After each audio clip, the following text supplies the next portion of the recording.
Hey, what's up guys? It's Ben2000 Joe, your friendly neighborhood Yu-Gi-Oh! Superhero. So, on the last episode of the Structure Deck Wars, we found out that Wave of Light got knocked down by Machina Mayhem. That's right. I guess you could say the angels weren't quite ready to fight science. Take that, religion! I know, I digress. That's just a joke, guys. Don't kill me.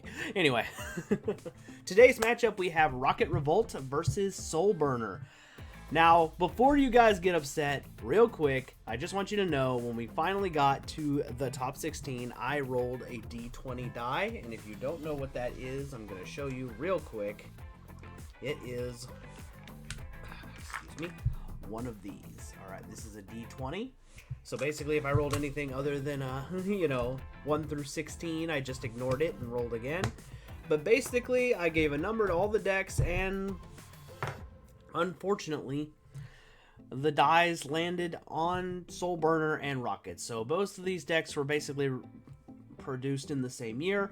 So it's the Link decks dueling it out. So let's find out what's going to win. Are the dragons that are in the shape of bullets going to win? Or will it be the cybernetic fire monsters? Who knows? Oh, if you're new to this, basically this is how we do things. We have this conversation in the front. In the middle, there will be some replay footage. And then we'll come back and talk about the winner. So, without further ado, guys, let's get into that replay footage.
you have it, guys. I guess Salamangreat just couldn't bring the heat.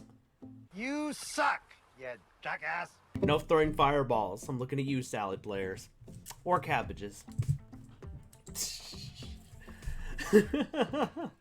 Anyway, guys, so why did Salamangreat lose? Well, for one, this was a close match. This really could have gone either way, really, because it's one structure deck versus one structure deck. Essentially, this could have gone either way. But I think the ultimate reason is the salad deck in the final game just bricked. And once Rockets gets going, it's like a snowball effect. If they get going, it's how do you stop an avalanche? You know what I mean? I think that's the ultimate reason. Ultimately, this was a good deck. I think the Rockets are still a good deck. I think that the real Salamangreat deck is probably still better. But in this kind of thing, in this kind of game where cards are involved, luck plays a factor, and this one just happened to brick in the final game. But literally, this could have went either way. This deck really had everything going for it. It had competent back row, a way to get to its boss monsters, and it had a banned card. Rest in peace, Salamangreat, Mirage Stalio. Salad players. I got you. They're all flipping me off right now. Alright, so let's come over to the dragon deck. Alright, so now that we're over here at the Rocket deck, why did the Rocket deck win? One thing that it had going for it is it has this behemoth of a monster. And a lot of people underestimate this card, and they forget it, because it's basically a better Black Rose Dragon. This monster is Topologic Zoroboros, and this guy hits the field, you special summon something to its own it points to, and then it goes, okay, we're all banished, but I'm coming back next round. And he came back with enough attack points to make the 5-headed dragon look like a baby dragon. But I think that's ultimately why this deck won, is it also had competent back row. The thing that this deck actually, like I said, with the Salamangreat deck bricked. It really could have gone either way, and I think one of the things that actually made this deck able to fight this deck is actually having cards like Red Reboot. It has Imperial Order, it has counters to the other opposing deck, and it has, like I said, competent back row.